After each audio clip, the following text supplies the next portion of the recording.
on peut dire de manière un peu brutale et simple que le droit est une arme alimentaire. Il n'y a pas d'arme alimentaire sans que le droit y trouve sa place, parce que tout ce qui existe, le bon comme le mauvais, le positif comme le négatif, soit le droit le permet, soit le droit le facilite, soit le droit le laisse faire, soit le droit regarde ailleurs. Mais dans tous les cas, le droit y est pour quelque chose.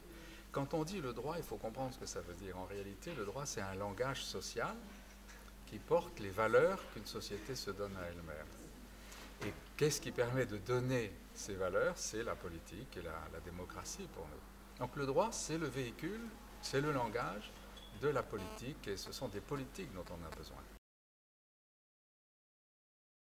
Il y a finalement deux sortes de droits, je pourrais dire. Il y a les droits durs et les droits mous, les droits vides et les droits pleins.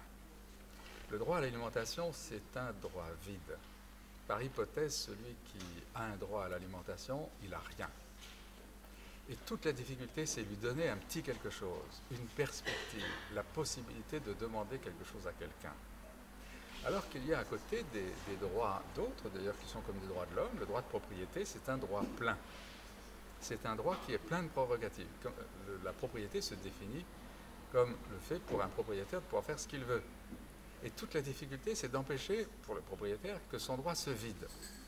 Il y en a un, le droit à l'alimentation. Il faut faire des efforts pour qu'il se remplisse, pour lui donner un contenu. Et puis l'autre, le droit de propriété, qui est aussi un droit de l'homme, qu'on essaie de faire en sorte qu'il ne se vide pas. Le droit à l'alimentation, c'est un droit pour les personnes qui n'ont rien.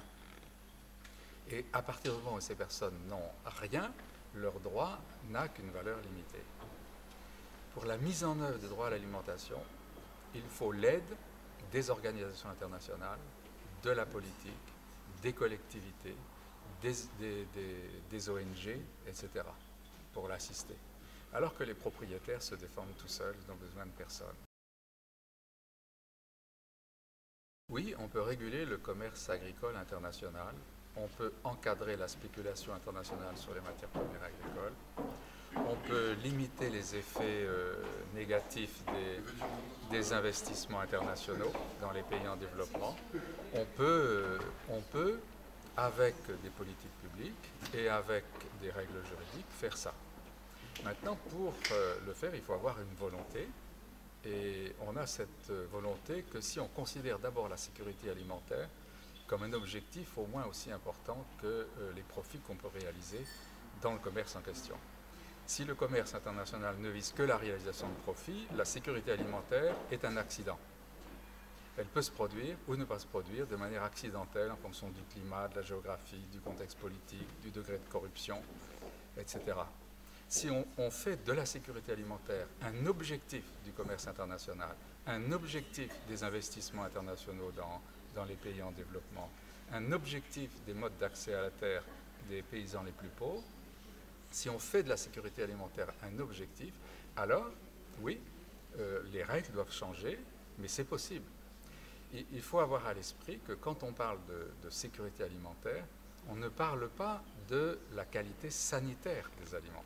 La sécurité alimentaire, c'est avoir une alimentation suffisante en quantité, avoir une alimentation équilibrée nutritionnellement, avoir une alimentation saine et avoir une alimentation choisie. Donc c'est un objectif très vaste, très ambitieux, très important, mais pour l'instant, ça n'est ni un objectif de l'Organisation mondiale du commerce, ni un objectif principal de l'Organisation des Nations unies. Et donc, à partir du moment où ce n'est pas un objectif visé, le droit regarde plus ou moins ailleurs.